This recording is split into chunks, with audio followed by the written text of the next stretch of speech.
Well, one of the greatest joys that I get to experience on a regular basis is I get to be a little bit of a nerd. I get to also be athletic, and I get to be with my son. So we live near the beach, and when we moved here a couple of years ago, I said, you know what?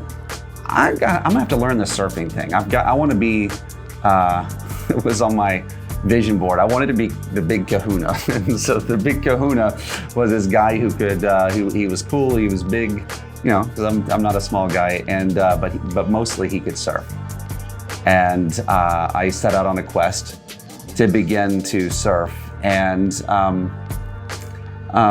still learning. I'm still definitely at learning levels, but one of the cooler things that happened along the way was one of my sons came to me as hurricanes were washing, were pushing towards us.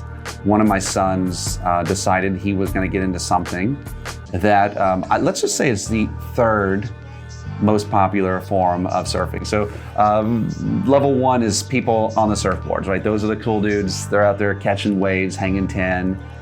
They look cool, right? Because they are. They're cool. Level two are people who are probably not necessarily seen as cool, and these people, they're bodyboarders. Some people call it boogie boarding, some people call it, but it's bodyboarding. So you put your body on a board and you're essentially doing the same thing, you're just not usually standing up. A whole different set of skills is involved in that.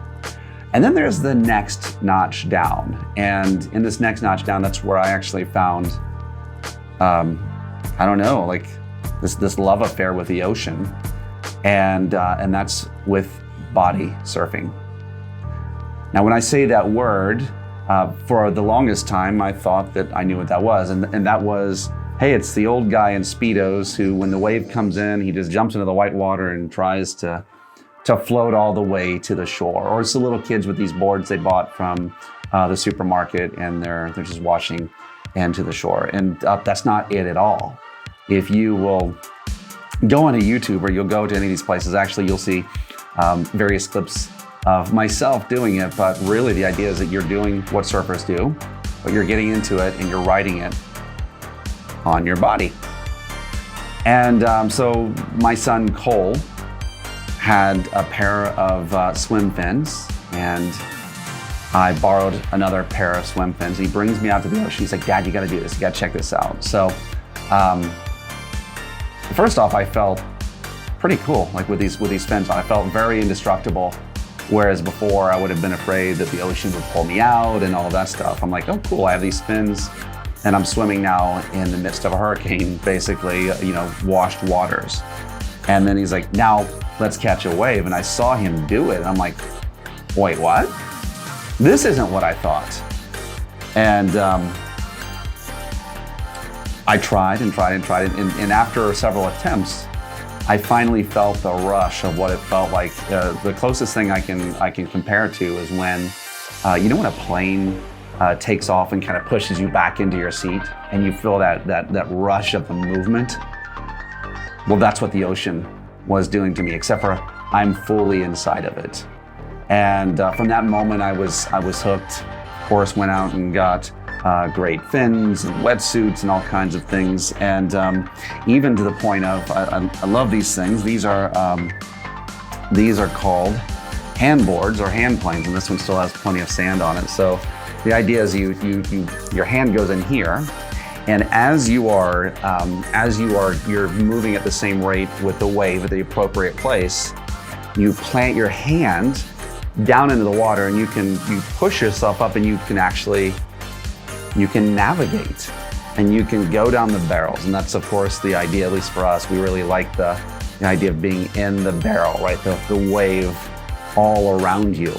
And you can be in the full force and brunt of the ocean. But the reason that I think I took to this a whole lot more was I realized in my life, I always kind of like being a little bit geeky, a little bit outside of the norm, a little bit different.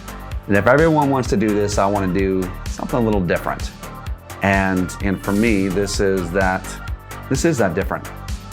Body surfing is that difference. The neat thing is there are so many people out there who do it in different ways. A lot of people make their own handboards. This is one, we learned that a lot of people make their hand planes from broken skateboards. And this is kind of neat because at the time I was just picking this up, I just found out that my father had been diagnosed with stage 4 cancer in several places. And so I don't know, like as I'm cutting the skateboard, this broken skateboard, and trying to make it into a hand plane, I decided to this is what my dad looks like. Right? So we look a lot alike, right? Anyway, this is his face. This is kind of the green of his eyes on the back of that. Now, thank God that cancer is in remission. But it just I don't know. It almost felt like whenever I was out in the waves and it just felt like he was with me in some way. I felt like I got to maybe share that a little bit, but I don't know. I guess that's just one of those things that's a thing for me. I like to do different. If something is a little bit geeky or a little bit maybe not the norm, you'll probably find me doing it.